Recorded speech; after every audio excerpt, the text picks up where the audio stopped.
Salah. Now look into that, what's happening. Read that. Now close the books.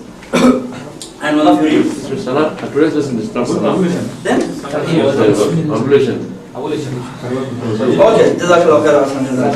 Then start with the ablution now.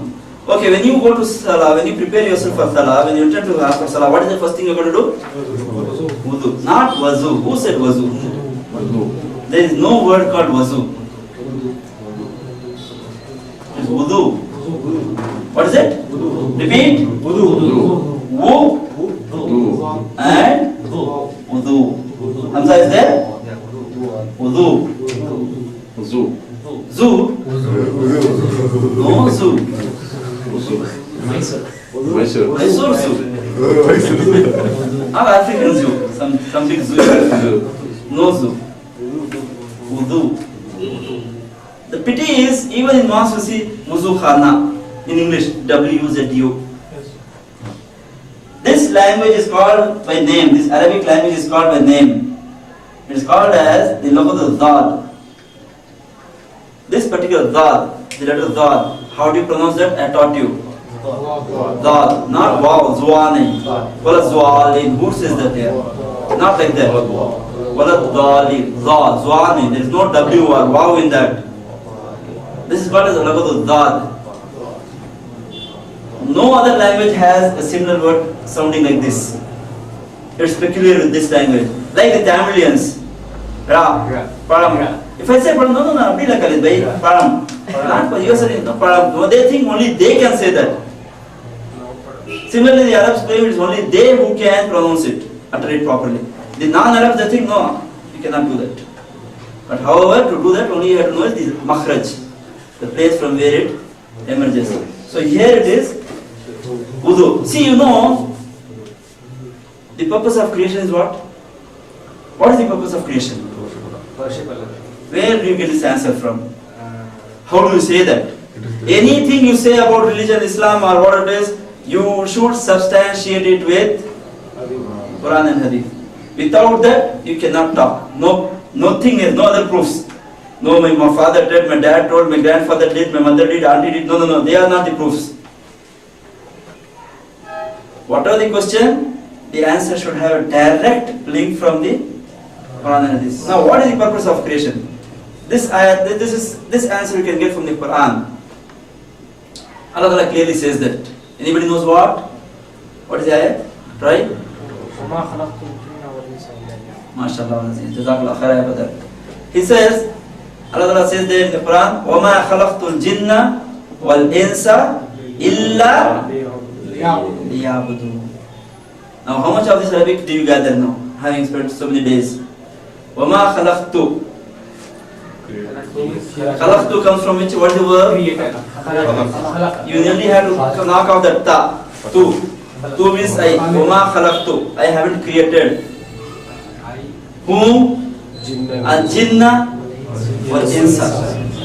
The Jinnah and the human beings. But for what? Illa is but. Not except, but for. Like, okay, fine, you can translate it. That is the problem in translations. Okay, but to they worship me. That is our purpose. This is our actual purpose. Not buying 10 cars or getting a big job. You can have 10 cars, you can go for a big job, you can be a big businessman, you can do everything. There is no bending on that. In the legal way, you do it, though not illegally. Okay? But then, the actual purpose is ibadah. Whatever we do, it should be ibadah, a part of ibadah. And it's so very easy to convert our actions into ibadah. So very easy. You are sitting here, alhamdulillah, the intention is that you should understand the Quran and Hadith, then the time you spend here is ibadah. If not, if you think, okay, learn Arabic, go get a good job, that's not ibadah. That's not ibadah. Intentions, that's what I made it clear in the very first day, the intention should be very clear. Okay, now you see, with little bit of Arabic, so much of sense it makes to you. Now, here, once you said it's ibadah, the first and foremost ibadah which you and I will be questioned about is what? Don't use the word namaz. It is not there in the Quran. What do you mean it's not there in the Quran? The word namaz is not there in the Quran. Now people who see this will say, what is telling namaz is not there in the Quran? Sorry my dear, please listen to me carefully. Noon, Mim, Alif and Z. This is not there in the Quran. Rather, what is there in the Quran? Salah. Keep using this word salah so that we live with our, we know this word, the children know this word. Tomorrow when they grow up, when somebody is reciting it and they listen to it, they know, oh, this is from the, I am offering salah, and then this salah is also mentioned in the Quran, it carries some weightage. If not, otherwise what happens? This ayat is read to that child umpteen number of times like it has been happening with us, no effect. Why? We don't know the language. We don't know that word. So salah. So salah is compulsory, obligatory. But for that salah to be obligatory, there is one thing which is added. What is that? There are so many conditions of salah. How many obligations are there in salah? There are certain obligations before salah, outside salah, and certain things inside salah. Who can tell me that? There are certain things which go into salah. Before salah, there are certain obligations. Fara'id, so-called acts. And there are certain things which are inside the salah. No, I don't want you to give me the same order, but then all those things should be there. If you could give me the order, alhamdulillah. Yeah, brother. Namaz se pehle. Before salah. Before salah. Don't use the word namaz. I will put a fine of 20 rupees every time you say salah. And that will be not a fine, it will be a contribution for the academy. Okay? Jagah ka pak hona. Means, what did he say? Cleanliness of place. What do you mean cleanliness of place? That dirt and all those things should not be said. Okay? It should be clean. Even so if somebody has passed, committed urine there but it has dried, that place is clean. Please take it. The Fuqaha says this. Okay? If somebody has committed some nuisance, but if it has dried, it again is clean. Okay? But you don't go only that place and okay, now it is dry, you look for a better place. But if there is no place, you don't have to be, that shows why importance of salah. Salah is more important. Okay, next. Then cleanliness of body. Body, mind and soul. It should be clean. Tahara. Okay, and the Tahara is a big chapter to be discussed. In short, I'm just telling you Tahara. Next. The clothes should be clean. There should not be any undesired filth or dirt onto it. There are some specifications. This should not be there, and it should not be there. Okay, it should be clean. Then Direction. there is what is called as covering of your body. For male there is a specification, and the female there is a specification. You should follow that. The other day I was there in Salah. It was month of Ramadan, that too. It was Asr. I was standing in stuff, and there was a young man standing in front of me. Well built, nice one, hefty. He was wearing a low waist pant. And should I go further? And on top of that, short shirt. Which probably would have brought maybe as though he was 5, 6, 7 years old child, Now he is 25, 26 years. That shirt. Fine. Now he is making ruku. The problem. See, the problem is, feel like crying sometimes, or should I laugh? In sajda, after salah, I just nicely, very in a polite way, tapped him and said, I just told him, whenever you are wearing such kind of pant, please see to it that you use a longer shirt. Because don't wear this jeans pant, haram. No, I'm not going to give fatwa. I don't want to give those fatwas. I just told, when you are wearing this kind of pants, see to it you are wearing a long shirt. He said, why? And he himself, what in Salah he was doing all that thing. He is going in the ruku and doing all these things, trying to raise. He himself is doing. And then the network says, why? Something is you are able to see something? What is this you are asking? The guy went on to say one more thing. He said, you don't look at that. You concentrate in Salah. It has to look at Salah. This is the plight of our youth. On one side, you see how serious a problem this is. If that guy, incidentally, supposing he is married, say, I wish he is not married now. If he has a child, and if the child comes with him to the Salah, and he looks him in this dress, what will that child do when the child grows up? I remember one of my Maulana, he said a long time back, if the child sees a father doing some act, he will definitely try to improvise it later on when he grows. And it is fact. You are a doctor, your children will be a specialist when he grows up. You are a small auto driver, he will try to be something better. He will have a logistic company, he will not be a doctor, again a small driver. He will put his thought and all the things and say, no, my father went through all this hard, let me do the same business in a much better way. So the children will always try to do something in much better fashion. So when this Maulana said, if your child sees you passing urine, standing, instead of standing, if you urinate standing and the child sees you, then when the child grows up, you know what he does? He will go around and that's a fact. So we should be very careful when it comes to bringing up our children. Whatever we do, it's just a very big example for them. Your recitation of Quran, the way you conduct your affairs, the way you go to Salah, all this matters. If you recite in a particular tone, the child will grow up and try to recite much better. Don't you like that? Don't you want that your child should learn Arabic, recite Arabic in a very nice tone? So, next. So here we have the wudu. What is it? Wudu. Don't say wudu. It may come to you, but slowly avoid that. Okay? And in wudu, of course, you will give this as a homework to you. You will list out the farais because there is no time. This is not the class for me to discuss all those things. But nevertheless, you can do it as a homework and give it to me in the next class, and we shall go through it and present it to others for the benefit of those who know it will be a revision, and for those who don't know it will be some knowledge for them. And very important knowledge. I'm telling you, it's very, very important. People don't know what's happening in the salah. What should happen in the salah? They don't know that. Okay? And we have to educate our people. Now, the wudu is essential. There is no wudu, no salah.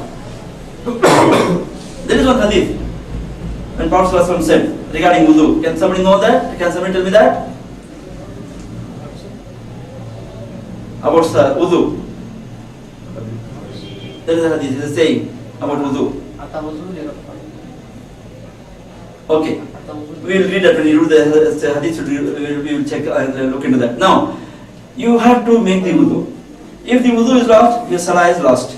So, when you do wudu, when you start doing wudu, we wash our, what we do in the wudu is basically we wash our all those parts of the body which are exposed. Do you know that? We wash or run water over all those organs of us which are exposed.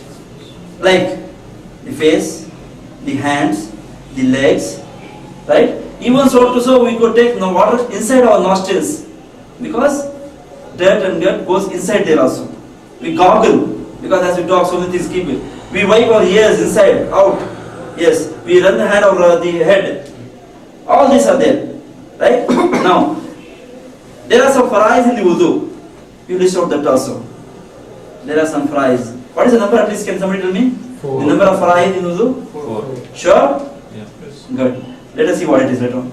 And there is something very important before wudu. That is, you got to say. See, when you wash these things, the external dirt is removed. That's what ulama say. When you say Bismillah, the inner self is clean.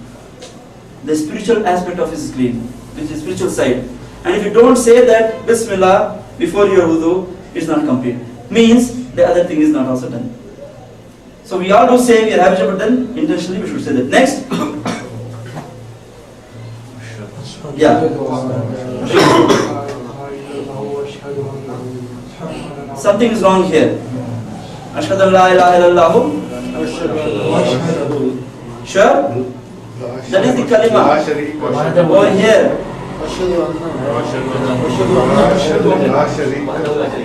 And then? Look there and read. La ilaha illallah. Wahdahu la sharika lahu. He is alone and there is no associate. This declaration. Okay? It's not a sin if you don't read this, but then what our Prophet ﷺ said to show us, let us take that.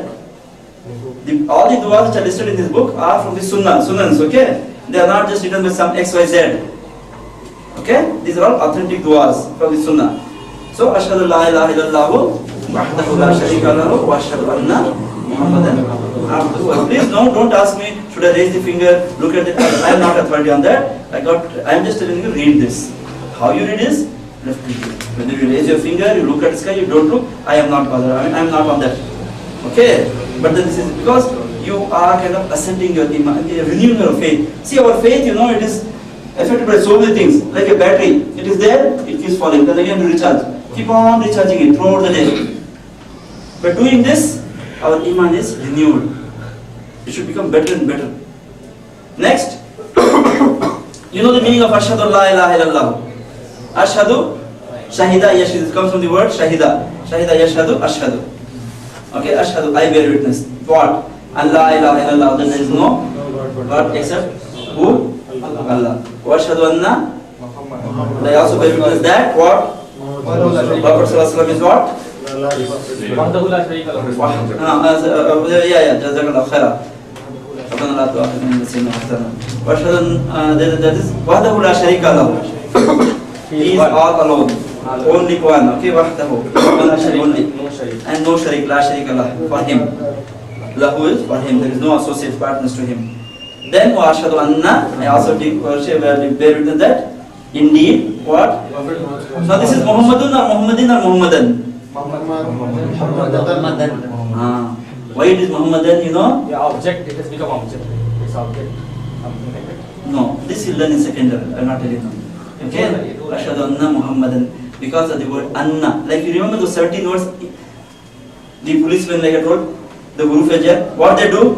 Fi, baitun, followed by fi, preceded by fi, baitin. It will make from un to in. Now, anna, inna will do what?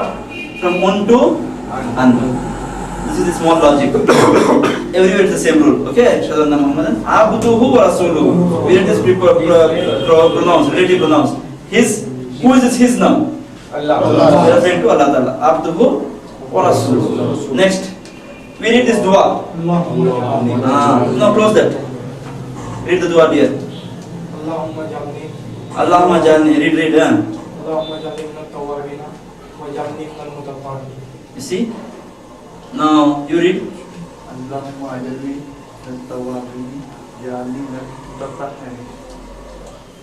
Anybody who knows this dua? Read. Allahumma ajilni minal tawabina wajalni minal mutatahhirin. Well, if this is the way we have been reciting all this while, or somebody of you, or even more if somebody is doing it, if you think your recitation is not matching them or it's something different, please see what is the fact.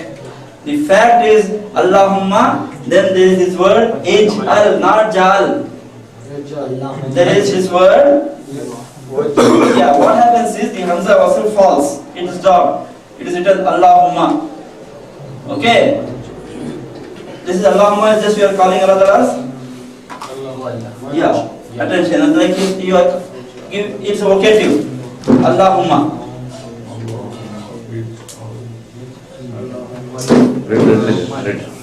Red color. Allahumma ij'alni. Welcome. Allahumma ja'ala. Okay, use the word ja'ala. Ja'ala is what? He made. Yaj'alu. He is making. What is the amr? Ij'al. Ja'ala yaj'alu. Ij'al. Means you are not giving a command here to Allah Ta'ala, but these words of command when you use in dua, they become a request, a plea. Okay, we don't have separate word. Same word is used, but the way you put it across, what it means, it's a plea. So now Allahumma and ij'al. It is not Allahumma ja'al. Where is ja? Aj'al bhi nahi hai. There is no aj. So now what happens? This Allahumma and this gets connected. So the E is dropped. Hamza wasal. Allahumma ja'al. Repeat. Allahumma ja'al. No maja. No maja. Allahumma ja'al. Allahumma ja'al. Now you see there is a beauty in this. Supposing I say a pen, khalam. My pen will be what? Khalami. Good. But make me ij'ali. No. When you relate a verb to yourself, ascribe it to yourself, it should always be done with a noun. Most of the times. Okay? Allahumma ij'al. Allahumma ij'alni. Okay, Allahumma ij'alni. Ja'ala bhi nahi, there is no la. Ij'al it is actually. Ja'ala, the word was actually in the beginning. That's how it is. Yaj'alu. What is the formula? Now the first thing to make amr is what? You make the sakin. Then you draw a line. Knock off the tiya. You cannot start a word with sakin. Is there any word in Arabic that starts with sakin? No chance. So, but you have to say that. So there is an option for you to introduce the alif. Alif is like, you want to use this karepak malum. This hamza karepak, karepak, that coriander leaf. Not coriander leaf. Curry leaf. You add it to get taste, but when it comes in your food, you remove and throw it. In the beginning it's added, but when it comes in between, similarly when you want it, you bring it. And when it comes in between, you drop it out. Actually it is ij'al. It now becomes ij'al. I told you when the ayn kalim is R, E, it will be E. Ij'al. But when with Allahumma it will become Allahumma ij'al. Allahumma ij'alni. Allahumma ij'alni. Oh Allah, make me amongst what? Minat tawwabina, those who seek your repentance, those who repent. Tawbah karne wale, bahut zyada. Minat tawwabin. Minat tawwabin. Min is from. Amongst. Here, min means, in English you translate it as amongst, from amongst. Okay. Waj'alni, and also make me amongst whom? Min al-mutatahhirin. Who acquire cleanliness. Every time they lose their wudu or this, they will be restless to go renew their wudu, renew their cleanliness. It should not happen so that you stay in a period of uncleanliness for a longer time. Never it should happen, because we don't know when we will die, when we will breathe our last. We know when we are doing tabligh, we go, people approach people. Chalo bhai salam, nahi, I'll come later. Sir, why? Nahi, I am not clean. What the hell? How can a Muslim be not clean, unclean? And what's the difference between you and a non-Muslim? He goes to toilet, he doesn't wash. So what you? What about you? You as the ummah of our prophet. How can you do that? We do lose tahara here and there for so many reasons. But then we should be restless to acquire our tahara immediately. That is the spirit. Right? So, and those, you should practice that you should always be in state of wudu. This is very important. This is very important that you should be in the state of wudu ever. But if there is no provision for you to make wudu, then wait for the next opportunity where you can go and make a wudu. Right? We have to practice this. It's a very good habit. The virtues of wudu are so many. This is not the time for me to discuss. But then, after this, what happens? That's all? Okay. Go to the next lesson. There's this phrase, kaifa haluka. I think, no? Yeah, this is very simple. You know this kaifa. It also in spoken becomes kif hal, kaif hal. What it is? That is simply somebody, when you meet somebody, asking how are you. Next, how, yeah, kaif hal, that's the same. How is your health, or how are you, and or how's you, all the same. Then we have one more verb in the chain. Now just now we read that. Now go to the chain.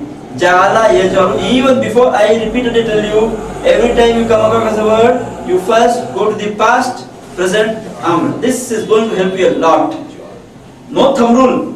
I am not making a law, but then I am telling it for your benefit. Practice this and it will be easy. Jala, yajalu, yajal. So go to the chain now. Jala, jalu, jalta, jaltu, jaltu, jalna, jala, jalna. Yes. Yajalu, yajaluna, tajalu, tajaluna, ajalu, ajalu. The amr now will be ij'al. Ij'al, ij'alu, la taj'al, la taj'alu. Now the person who does this is jahil. Jahil nahi. Jahil. It's not jahil. Jahil. The maker. Majhul jal. He is making. Okay, to make. Fabricate or what you call it. Next. Yeah. You have the dua after that? Yeah. Now somebody read the Adhan dua, please. Close the book. Quick. Yes, brother. Start.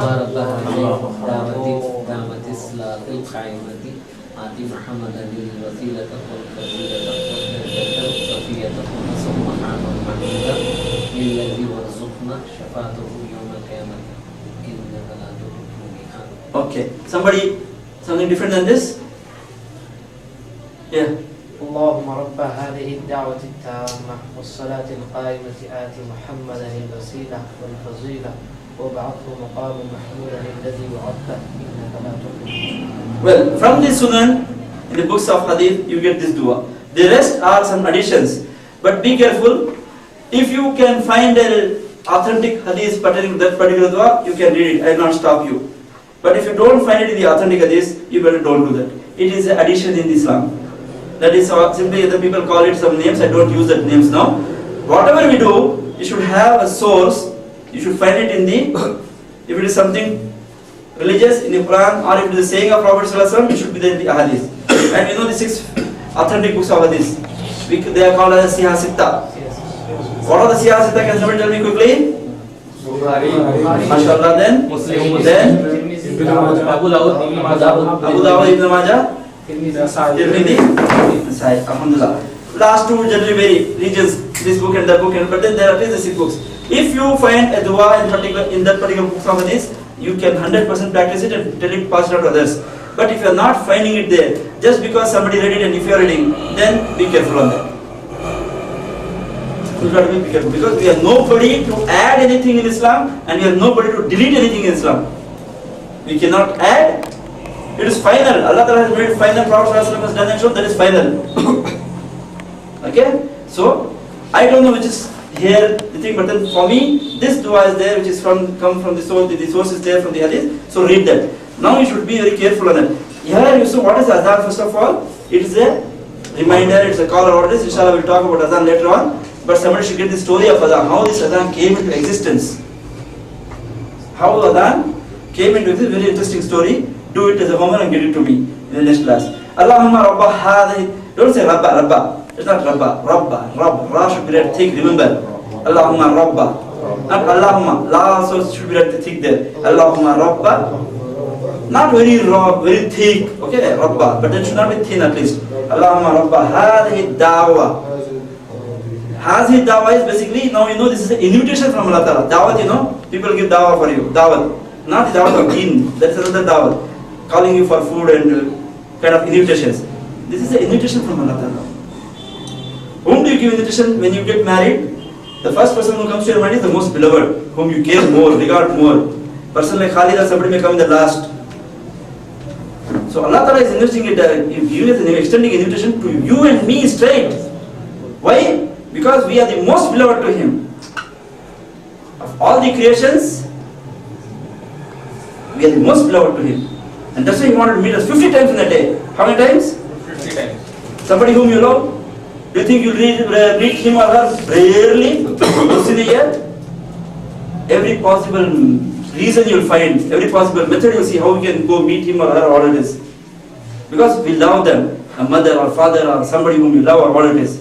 You'll not just be content with visiting once, okay fine, one phone call, okay. I know people talk on phones. This is a fitna here.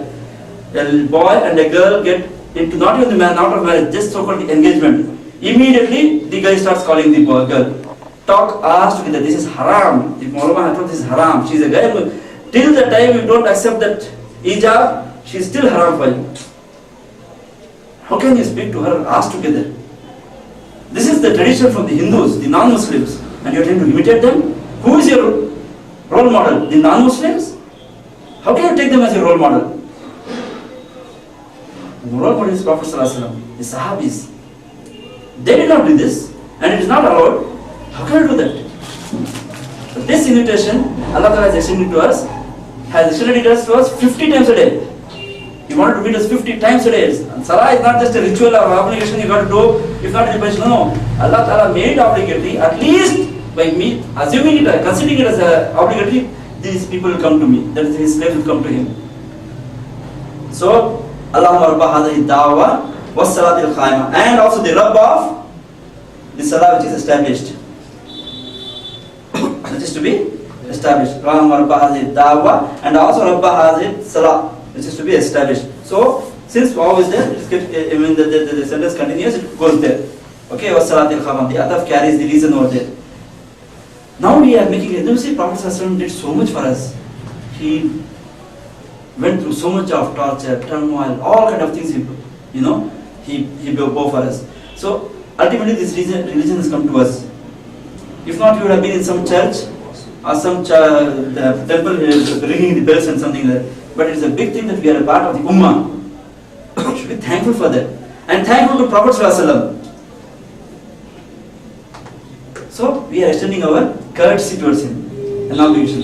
Ati Muhammadin wasilata wal fadilata. Provide Prophet ﷺ two things which is already promised. Wasila and fadila. And wabathu maqamam mahmuda. Raise him to an elevated place on the day of judgment, which he has told him. There's an elevated place, a reserved place for him called as Maqam Mahmud. Maqam is a place. Mahmud is the most, it is the name of the place. Maqam Mahmuda. Alladhi wa'atta. The one which you have promised him. Not that you are reminding Allah Ta'ala here. No. Who are we to remind Allah Ta'ala? He has committed, he will give. But we are doing our job, our obligation. We just sort of putting the same thing back. We are making dua for him. Because as a matter of extending some courtesy. Somebody says thanks to you, what do you say? Okay, no problem. But then somebody does a favor to you, you say thanks to him. It's expected. Okay, but not the Prophet ﷺ. That's why the other things also associated with that, but then you stop here. So this is the dua. Till this end. What are the additions? No, you please go check if you find it, because I did not find things so far. I am still looking for it. If you could find it, please get it to me also. The book, where it is, and who is the narrator of the dua, who heard it from Prophet ﷺ. These two are there, then I will love to read the dua also.